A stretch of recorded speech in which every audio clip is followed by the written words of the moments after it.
3. Sige po. In the first verse, ready, sing. Oh, land of rest for thee I sigh.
Magsimula po tayo ng ating devotion sa gabi ito.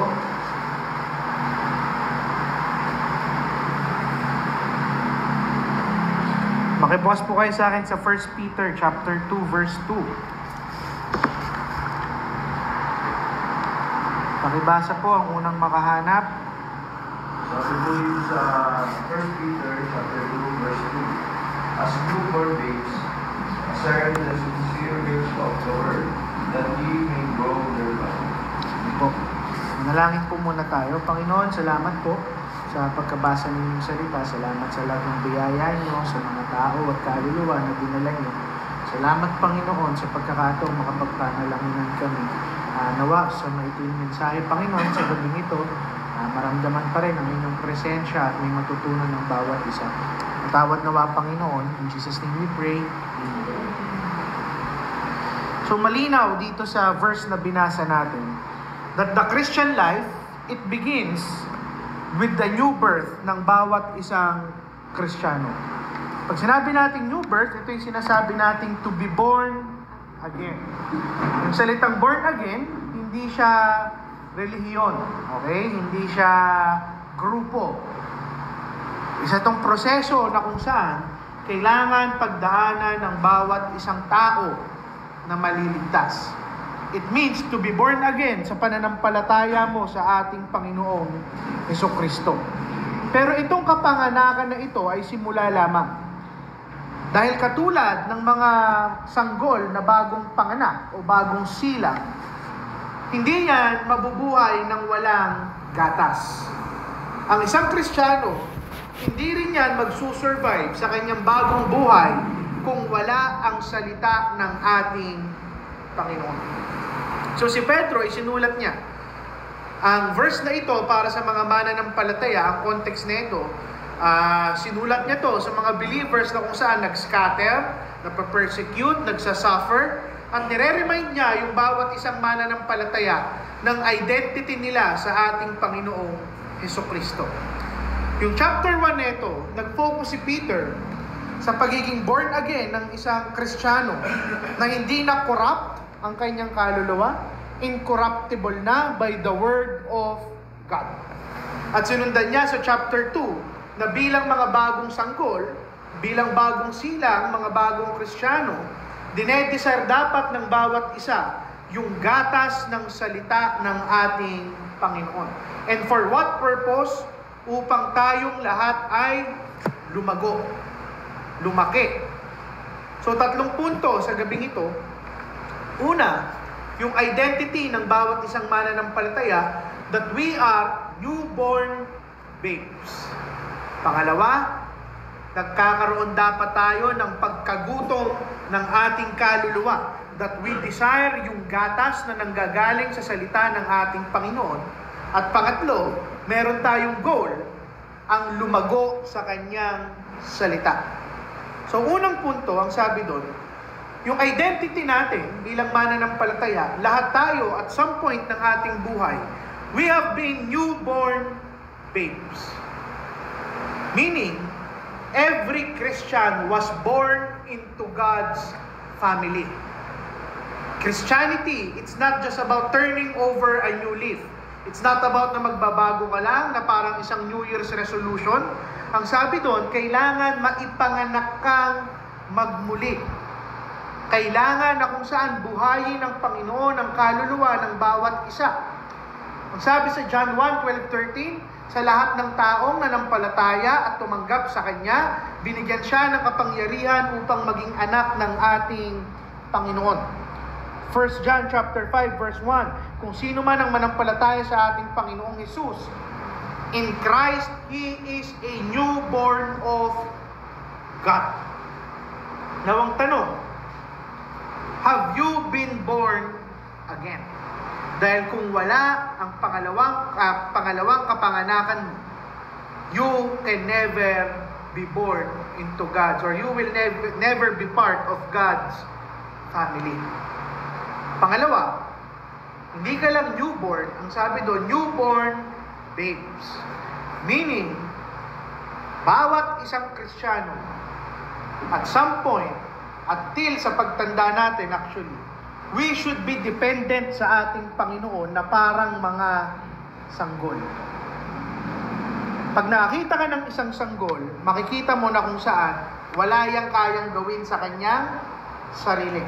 Helpless yan. Dependent yan, nangangailangan yan. In the same way, ano yung sinasabi ngayon ng ating Panginoon? Bawat isang Kristiyano, hindi ka lalago at hindi ka magsusurvive apart sa provision ng iyong magulang, walang iba kung hindi ang ating Panginoon. This reminds us of humility sa ating mga Kristiyano. That no matter how long na maging Kristiyano tayo, we must remain childlike when it comes sa dependence natin sa ating Panginoon. And I'm not saying na kung saan maging immature tayo panghabang buhay. Dahil sinabi rin naman sa Biblia na yung mga newborn babes, kung gatas yung dati nilang kinakain, unti-unti dapat nagiging karne. Pero pinupunto ko dito, yung nature ng dependence natin sa ating Panginoon, hindi yan magbabago na parang isang anak na umaasa sa kanyang magulang. Sunod, nang sinabi dito that we are newborn babes. To be newly born, it means, it signifies, bagong simula sa bawat isang mananampalataya. Kapag ipinanganak ang isang sanggol, nagsisimula ang panibagong buhay. Meaning, yung mga dating bagay na niyayakap mo sa mundong to, yung dating ikaw, yung dating buhay mo, yung dating nature mo, it should have died with Christ. All things should have passed away. Namatay na dapat ito. And all things sa buhay natin dapat binabago.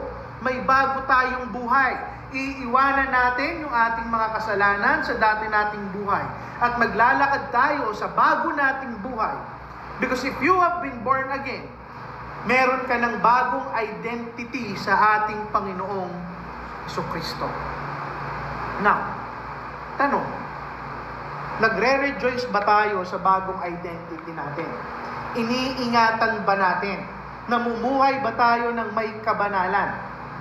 At para naman sa mga umaattend ngayon, sa mga batang nandito, kung hindi pa kayo sigurado at hindi pa kayo naipanganak magmuli, Sinasabi ngayon ng ating Panginoon, nag-o-offer siya sa bawat isa ng bagong simula at bagong buhay. Pangalawa, hindi lamang tayo o hindi lamang natin makikita yung identity natin as newborn babes. Ang sabi doon, kung tunay kang mananampalataya, meron kang pagkagutom. Meron kang desire. At ano yung desire mo? You desire the sincere milk of the Word. Pag sinabi nating desire, nakapalakip diyan. Nakalakip. Yung adjective na intense. Kumbaga, pag sinabi mong desire, hindi lang gusto. Matinding pagkagusto. Matinding pagkagutom. Matinding pananabik. Say for example, yung isang bagong silang na sanggol, hindi mo yan kailangan turuan. It wants milk. Gusto niya ng gatas. Natural sa isang sanggol na dumede ng gatas. Hindi yan magsusurvive ng walang gatas. In the same way, sa bawat isang mananampalataya, dapat nagke-crave tayo, nagugutom tayo, natural sa atin na gustuhin ang mag-aral ng salita ng ating Panginoon. Hindi mo yan pipilitin. Nakita ka na ba ng isang nanay na kung saan nagsabi sa kanyang sanggol, dumedi ka. Pipilitin niyang dumedi. Hindi, yung sanggol mismo yung iiyak at maghahanap ng gatas. Now, if you find the Bible boring, if you find the Bible unnecessary, baka hindi ka pa naipanganak ng muli. Hilingin mo sa ating Panginoon na tunay kang iligtas at bigyan ka ng pagkagutom sa iyong buhay. Sabi doon, hindi lang gatas. Ang description doon, sincere milk. Salitang sincere, it means pure, puro, walang halo, hindi nadumihan. Ibig sabihin, ang kakainin lang natin, walang iba kung hindi ang salita ng ating Panginoon. Dahil ang salita ng Panginoon, yan lang yung tanging bagay sa mundong ito na walang halo. Walang halong mali, walang halong deceit, walang halong kasinungalingan, walang halong korupsyon. Dahil ang sabi sa Proverbs 30 verse 5, every word of God is pure. Ngayon, hindi tayo lalaki, hindi tayo lalago, hindi tayo magmamature kung yung kinakain natin at yung iniinom natin na salita ng Panginoon ay hinahaluan natin ng opinyon ng tao. Kahaluan natin ng tradisyon, mga maling turo. Dahil ang sabi ni Pedro, kung gusto nating lumago, the thing that we desire is the sincere, pure milk of the Word of God. Dahil yung Biblia, hindi lang yan isang relihiyosong libro. Yan ang buhay na salita ng ating Panginoon. At itong pagkagutom na ito, baka kang iniisip nyo na kung saan yung pagkagutom is a negative aspect. Pero mali. Yung pagkagutom, it reveals health. Paano ko nasabi? Pag nakita ka ng isang sanggol na gustong dumede, laban sa isang sanggol na kahit anong gawin mo, ayaw dumede, sino sa tingin nyo yung mas healthy? Yung nagugutom at gustong uminom. Likewise, ang isang mananampalatayang walang appetite, walang kagustuhan, walang pagkagutom sa salita ng ating Panginoon, that person might be spiritually sick, distracted, o lumalayo na yan sa ating Panginoon. At ang masakit, kung hindi yan nagugutom, baka hindi talaga yan nakaranas ng new birth. Sabi sa Matthew 4:4, man shall not live by bread alone, but by every word that proceeded out of the mouth of God. Kaya hanapin natin yung purong salita ng ating Panginoon. Dahil imagine yung isang sanggol, paiinumin mo ng Coke. Masarap, matamis. Pero hindi yun maganda para doon sa mata. The same is true when Christians feed on worldly principles. When Christians feed on shallow teaching, when Christians feed sa sinasabi lang ng mundo, ng social media at ng kung sino-sino, instead of eating and drinking yung purong salita ng ating Panginoon. And it's time for us to assess yung ating mga sarili. Do I crave the Word of God? Do I hunger na mag-aral? Masaya ba akong makinig ng salitang ipinipreach? Masaya ba akong nag-aaral? Masaya ba akong sumusunod? Dahil yan yung batayan mo kung nagiging spiritually healthy ka o hindi. At pangatlo, there should be a goal ng bawat isang mananampalataya. The goal is not just to drink milk. The goal is not just to study the Word of God. Dahil ang kadugtong nun, that ye may grow thereby. Ibig sabihin, growth is expected sa bawat isang mananampalataya. Babies are not meant to stay babies. Expected na lumalago tayo, lumalaki tayo. Nakita ko, naalala ko tuloy yung post nung happy birthday, 23 years old na siya. Naka-diaper yung lalaki. Tapos diba bumubuo ng number doon sa gilid. Nakalagay 23, pero ang nakahilera, red horse. Hindi pwedeng ganun yung itsura ng mga mananampalataya na ang tagal na natin sa ministeryo, 5 taon, dekada na tayo sa ministeryo, hindi pa rin tayo lumalago. Hebrews 5:12-14. It warns us against remaining to be immature. Ang sabi doon sa Hebrews 5:12-14, hindi dapat na ikaw, matagal ka na sa Kristyanismo, gatas pa rin yung kinakain mo, na dapat ikaw na yung nagbibigay ng pagkain. Ikaw na dapat yung nagtuturo. Ang goal ng Panginoon kung bakit tayo nag-aaral ng Kanyang salita is that we mature in Christ. And what does that mean? To mature in Christ does not mean just to learn the Word. Learning the Word does not mean maturity. Ang galing sa pag-aaral, ang galing sa pagpipreach, ang galing sa pagsasalita, hindi yan yung sign ng maturity. The reason why we drink milk and we eat meat is to become more like Christ. Regardless kung gaano karami yung alam natin, learning is not equal to growth. Although learning is important for growth, it is not equal to growth. Pero para sa mga hindi pa mananampalataya na nandito ngayon, masakit man, but growth is impossible. Dahil uulitin natin yung first point, nagsisimula yan by becoming born again. Now, itong growth na ito, nagsisimula to sa salita ng ating Panginoon. Sabi ko nga kanina, yung kaalaman sa salita ng Panginoon, it does not equate growth. Pero it is important for growth. Spiritual growth, hindi yan automatic. At hindi yan binibilang sa tagal natin sa pagiging isang Kristiyano. Time does not equate growth. Yung spiritual growth, ninonorish yan ng pag-aaral natin ng salita ng ating Panginoon. Sabi ni Joshua 1:8, meditate on the word day and night. At dito ka magpa-prosper.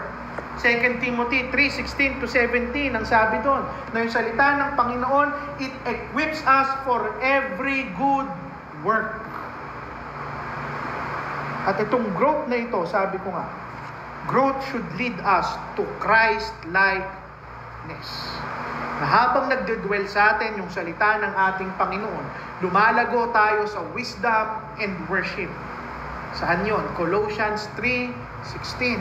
Ephesians 4:13-15, na yung salita ng Panginoon ang nagbibuild sa atin into maturity para marating natin yung fullness ng ating Panginoong Jesucristo. Meaning, yung tamang sukatan ng paglago ng isang Kristiyano, pag-mature ng isang Kristiyano, hindi lang yan nasusukat sa lalim ng kanyang kaalaman. Pero kung lumalalim siya, mas nagiging kamukha niya dapat ang ating Panginoong Jesucristo.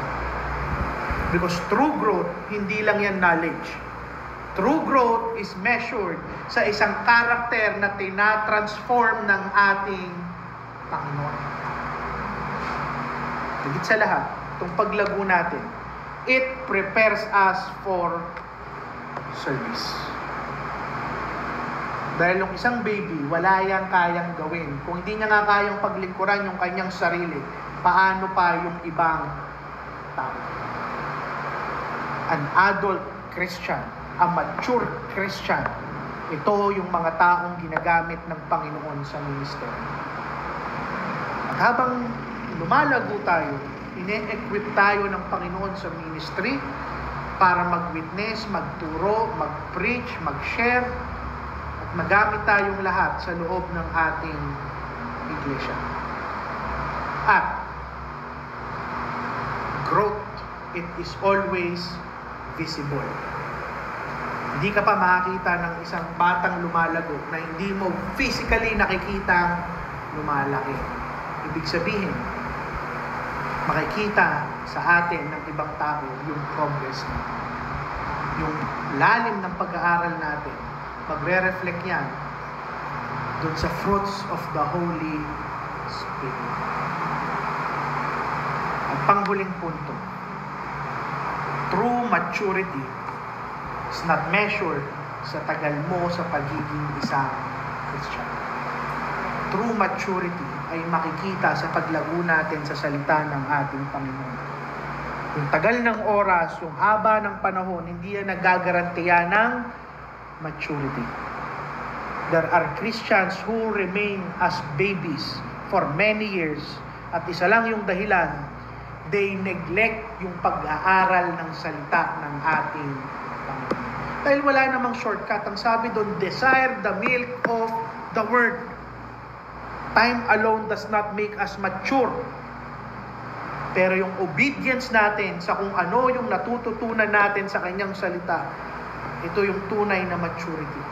Obedience is the true measure of maturity. Bakit? Ano yung turo natin last Wednesday? James 1:22, but be ye doers of the word. Hindi sapat na maging hearer. Spiritual maturity is seen sa ating pamumuhay. Paano tayo mag-respond sa trial? Paano natin itrato yung ibang tao? Paano natin nire-reflect si Kristo sa araw-araw ng ating pamumuhay? Yung lalim at hindi yung tagal, yung nagde-define ng ating paglago. Dahil ang isang batang Kristiyano na nagugutom sa salita ng Panginoon, that Christian can outgrow someone na nandun na sa loob ng iglesia ng napakatagal, pero hindi sila nag-aaral ng maayos ng salita ng ating Panginoon. Let us not be complacent. Maturity is about transforming lives sa pamamagitan ng kanyang salita. At dito natin tatapusin. A baby who does not grow is a tragedy. But even greater ay yung trahedya ng isang tao na hindi pa napapanganak muli. We can be around for years and yet we have never been born again. So kailangan nating i-search ang ating mga sarili. And the call is clear. We have to ensure that we have been born again through Christ, that we feed daily sa kanyang salita, at lumalago tayo na mas nagiging kamukha ng ating Panginoong Jesucristo. Diyan muna natin tatapusin ang ating devotion. Sino po ang may insight or prayer request?